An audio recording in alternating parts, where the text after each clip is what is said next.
All right, fam. Here we go. Another video. Probably the most important video I put out today. Now, I know I've had tier lists, and I know I've had different things to think about, nuances in the game that will help change the trajectory of how you play the game or how you invest in the game, as far as investing materials for equipment or armament rerolls or commander heads. But this video is very important, okay? Because I want everybody to help identify. I want everybody to be identified, and I want everybody to have the tools that they need to identify themselves as a player, so they can be the best player they can be at whatever spin level, at whatever activity. It doesn't matter. Okay, this is a guide for what kind of player are you, and understanding that. Understanding, how you play this game. Are you more casual? Are you more competitive? And those are the two ideologies we are going to look at here, okay? Because I'm going to give you the value. If you want to play in more competitive kingdoms, or you want to be a valuable player for your alliance or kingdom, I'm going to give you this guide. I'm going to tell you exactly what to do and how to do that and what leaders look for. I've been in leadership for 5 years, okay? I've also been a regular player. I've done all kinds of different things in this game, so I see everybody's perspective. Plus, even though I spend a ton in this game, I have so much affinity for free-to-plays and low spenders. They all have a role. They all have a way that they can play, okay? Listen, spending money in this game does not mean you're competitive.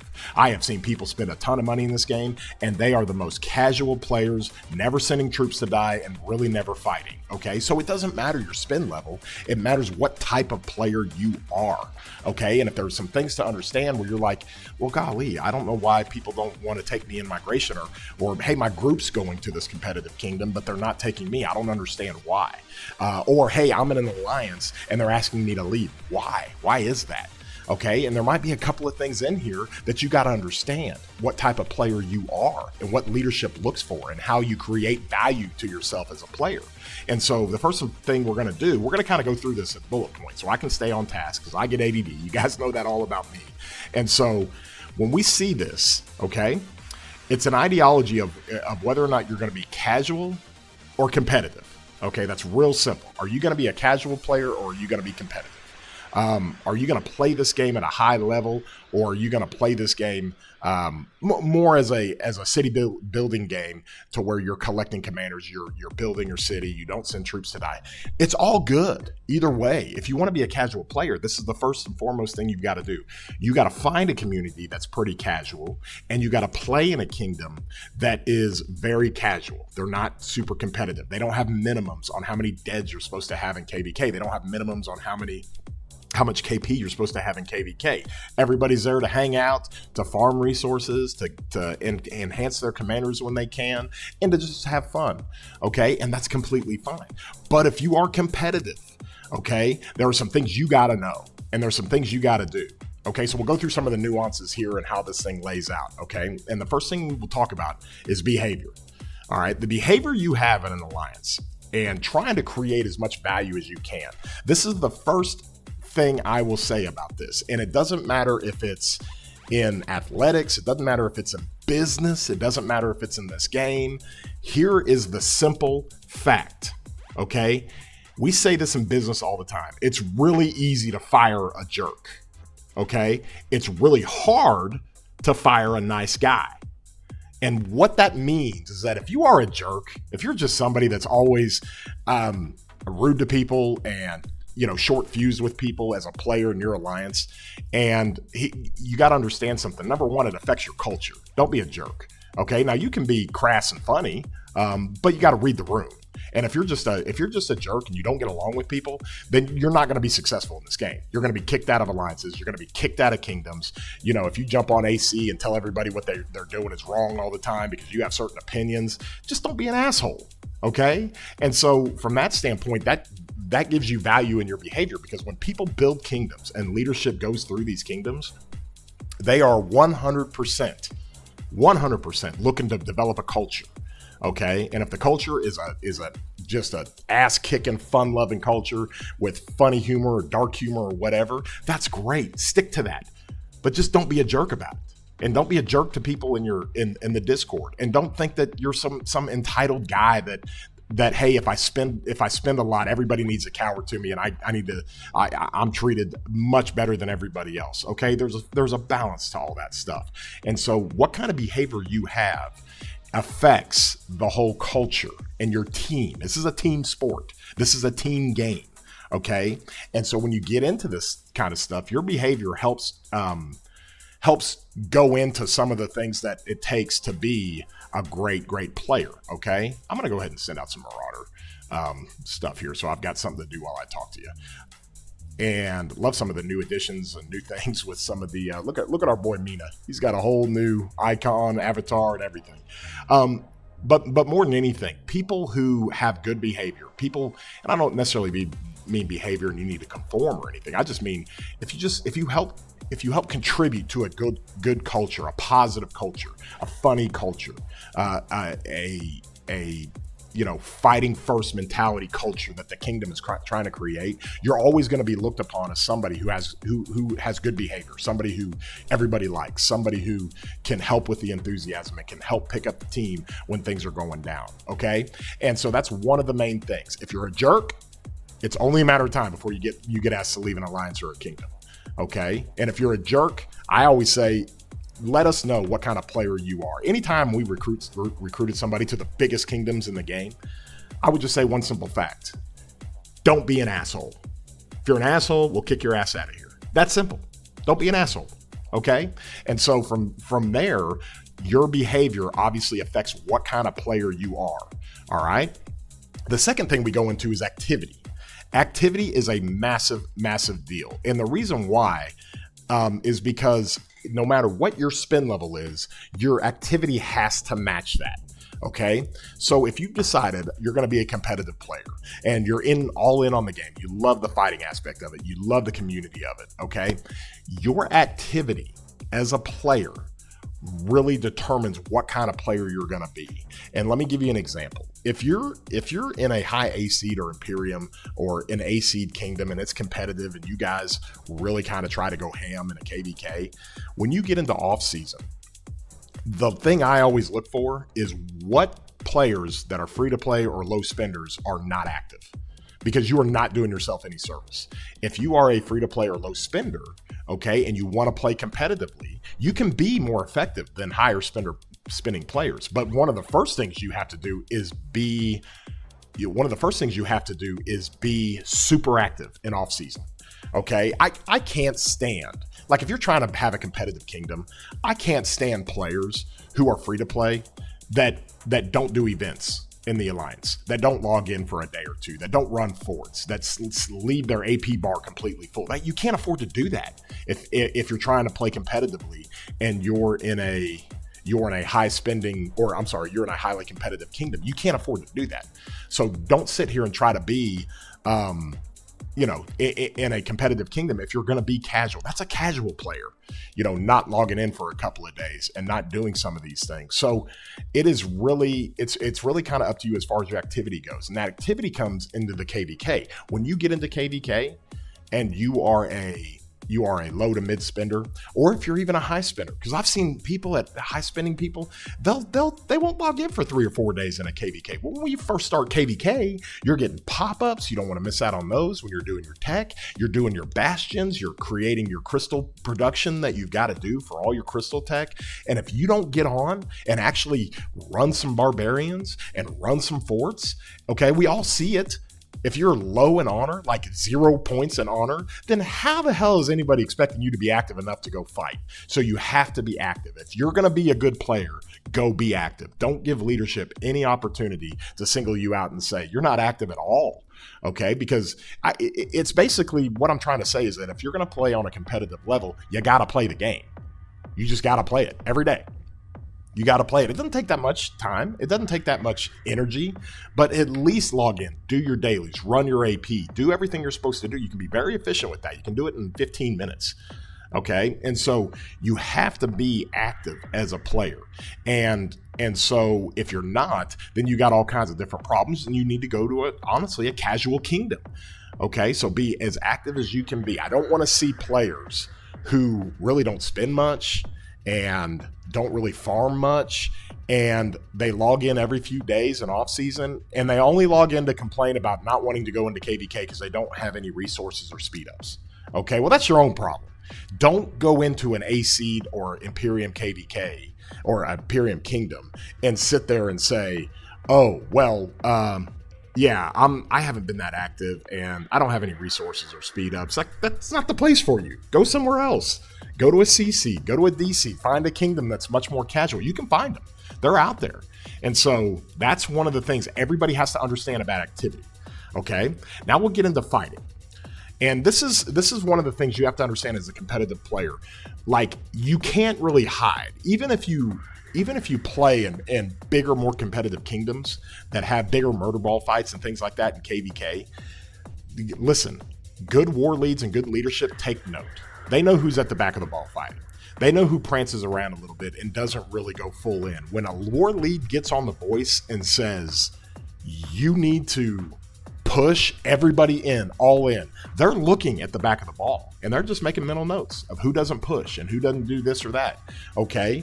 And so your fighting capabilities, you got to commit, or you got to be honest with leadership and say, hey, I don't have the resource. I don't farm enough and I don't have enough activity to regain my speed ups. I really can't be effective for you. And then you can do some power adjustments from there. And this is what people have to understand about fighting. You can teach yourself how to be a good fighter. Okay. And this goes back to, like, if you're a new player in K1 and K2, and you're one of those players that's always been told, hey, hoard all your sculptures, hoard all your materials, don't do anything in K1 and 2. Well, how the hell are you supposed to learn how to fight? Okay, so you show up in KVK3, same kind of deal. You get in the SOC to where you can go to any kingdom you want, and you're not going to fight at a competitive level because you don't even know how to fight. All right, so doing some of the nuances of fighting and how you field fight and how you try not to get melted and how you do all your commanders and do all your setup on your marches. That's the kind of stuff that you've got to kind of try to figure out. But if you don't do that in the early game, listen, I very rarely, there's exceptions, but rarely do players who don't fight KVK 1, 2, and 3 end up being good fighters and good contributors in SOC. It just doesn't happen. If you're going to be a good fighter in SOC, odds are you were a really good fighter in K1 and K2 and K3, no matter your spin level. It doesn't matter. Okay, so when you get into fighting, you got to understand something. You number one, activity is the biggest thing for fighting. Okay, those two kind of go hand in hand when you're fighting in KVK. I have never seen a player, okay, that has been super active in a KVK. I've never seen one be super active in a KVK that wasn't all the time.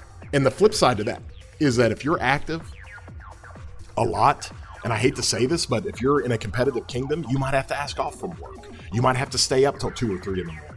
Okay, but if you are active, you're going to do fine with your stats and your kill points and your deads and how you fight.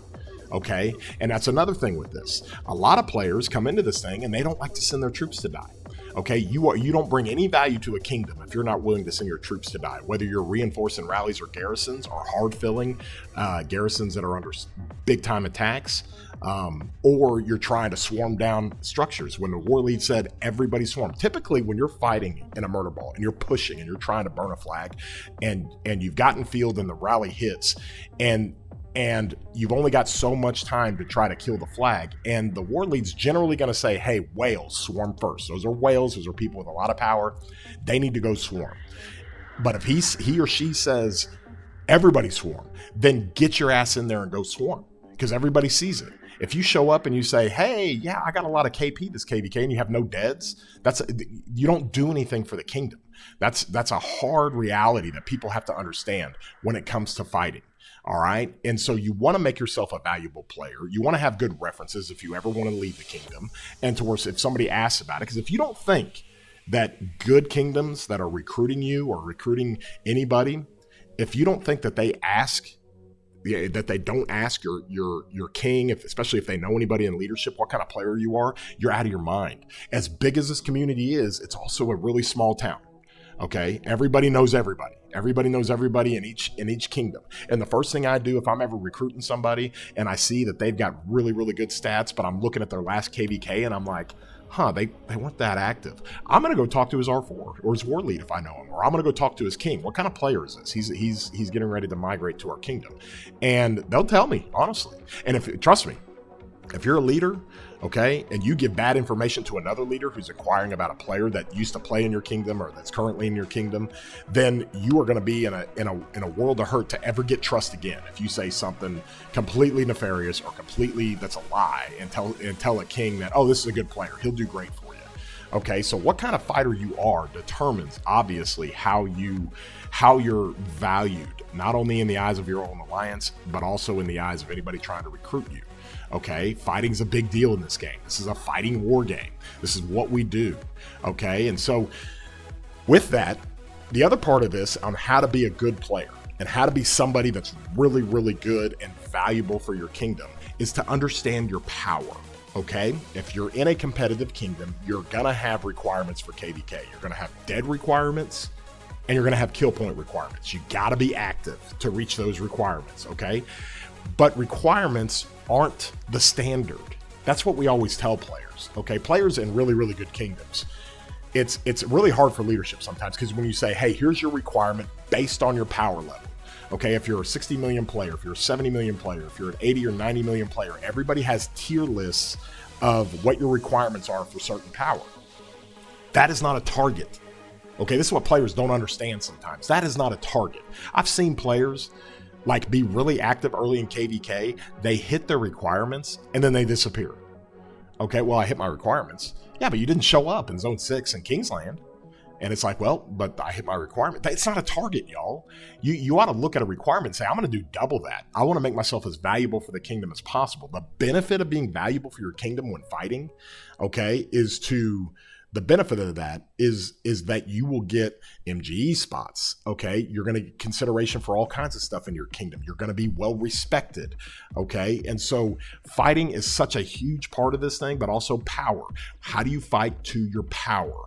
Okay. And so if you realize like, hey, I'm competitive, but I can't get on quite as much as I'd like to. Sometimes I miss a pass opening, or sometimes I can't stay up with my work schedule or whatever it might be. Then there are certain power thresholds you can't be at, because if you're at 90 or 100 or 120 million power, you're going to have more requirements than a 70 million power player. And here's the reason why.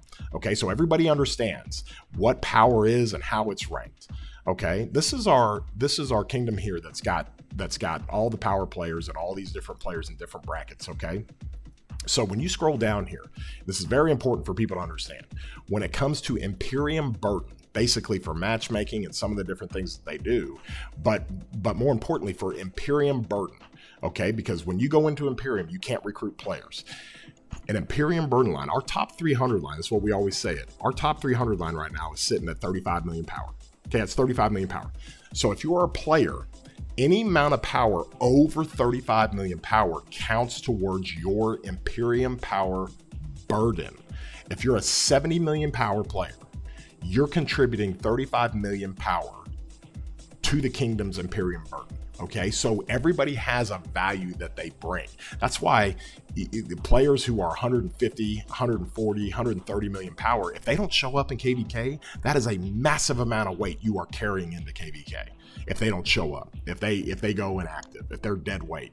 And so understanding the power and how this works is that the lower power you can be and the higher the efficiency you can bring, or the higher the what we call the impact you can bring to the KVK, it makes you very valuable. I've seen players that are 65 million power, they're super active, they're everywhere, and they are so valuable to what we do. And they're even more valuable because they sit at 65 million power and they're not a big Imperium burden on the kingdom at all.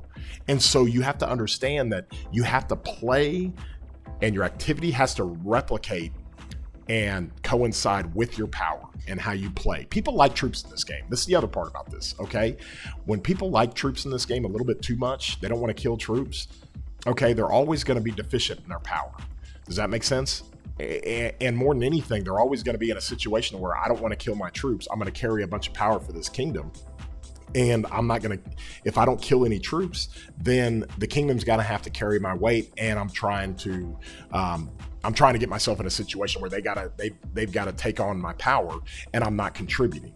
And this is the other thing with power. You got to be smart with how you gain power. In the off season, this is what people have to understand. If you're a 70, 80 million, 90 million power player, let's say you're a low spender, maybe a mid spender, and you're training T5 every day, It doesn't make any sense. Okay, you train T5 every day for your dailies. You need to train T4. You need to mitigate your power as much as possible. That helps you become a valuable player. That's the first thing leadership looks for.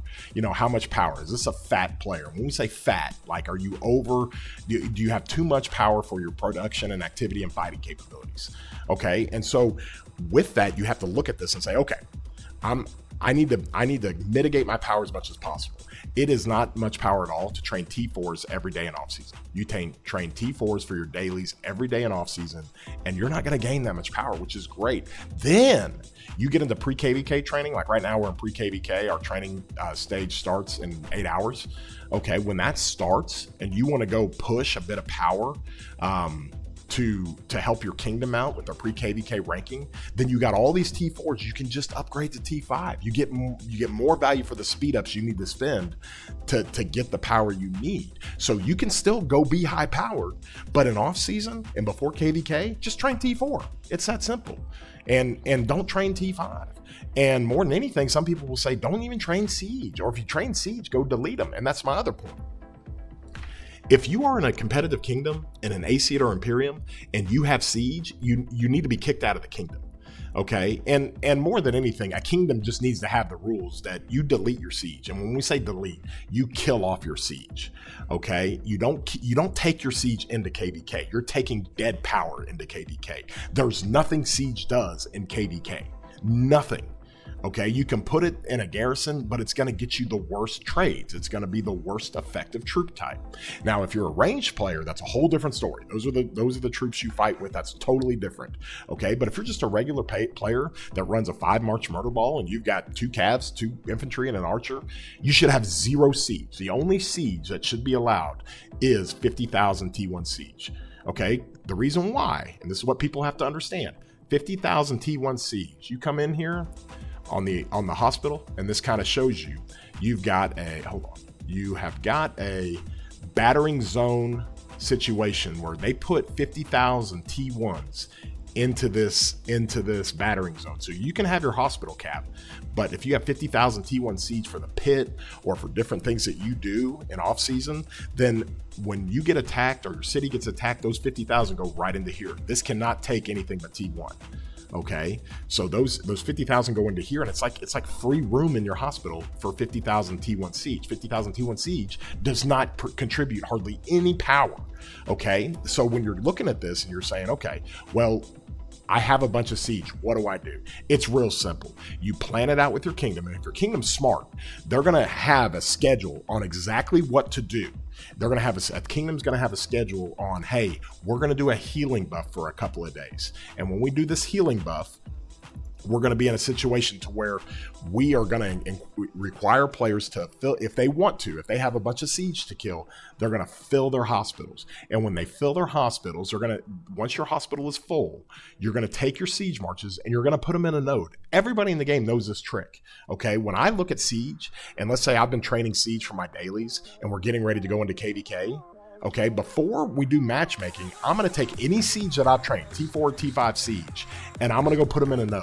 I'm going to fill my hospital, put them in a node, and then I'm going to have one of my friends attack that node. Leave the alliance. My friend leaves the alliance. He attacks the node. He kills my siege because my hospital's full.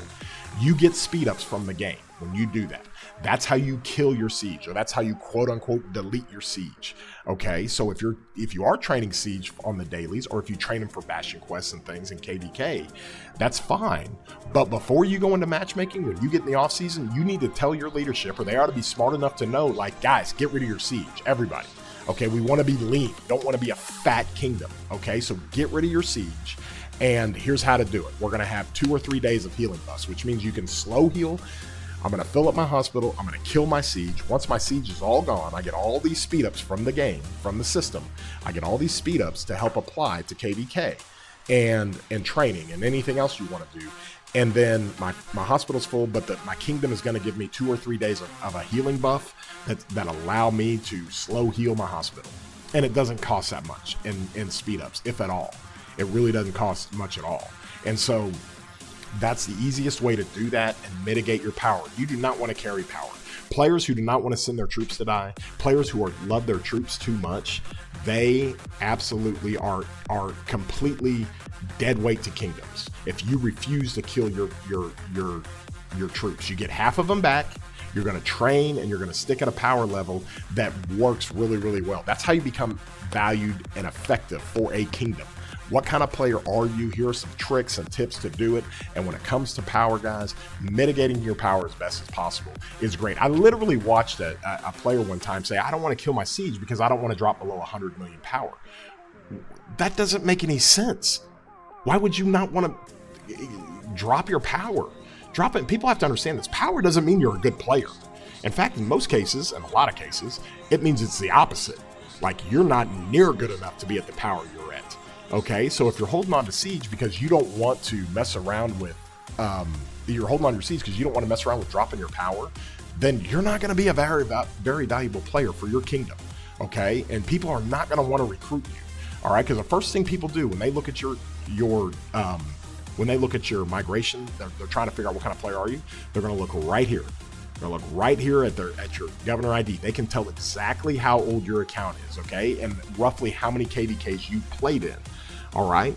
Then the next thing they're going to do, they're going to look at your power and try to figure out, okay, that is a max player. Okay, so he or she better be really, really good.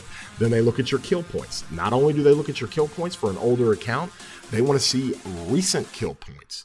Okay, so they might ask you for your recent activity in a KVK. They might ask you for your recent deads in a KVK. They're going to come down here and see what your high cap is. Like 339 million troops killed. This guy's a monster. He's going to go fight in a KVK. He's lost 230 million power in a KVK before. Okay, so he is not afraid to send troops to die. Okay, and he's not afraid to go heal his hospital. He goes into KVKs with a ton of speed ups. All right, that's how you have to look at this when people are trying to recruit and the value you have and how you're assessed when you're trying to apply to a competitive kingdom. That's the stuff they're going to look for. And then most importantly, they're going to look right over here. Let me take this down real quick. They're going to look right over here and they're going to look at this number right here. Okay, this tells them everything they need to know. Based on how old the account is, this tells them everything they need to know. If you're not willing to send troops to die, it will show in this number.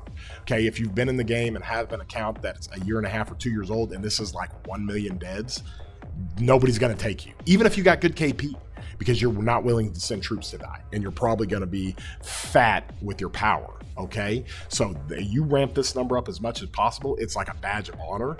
Okay, you got to understand, oh gosh, I killed 10 million power this KVK. I lost 1 million troops.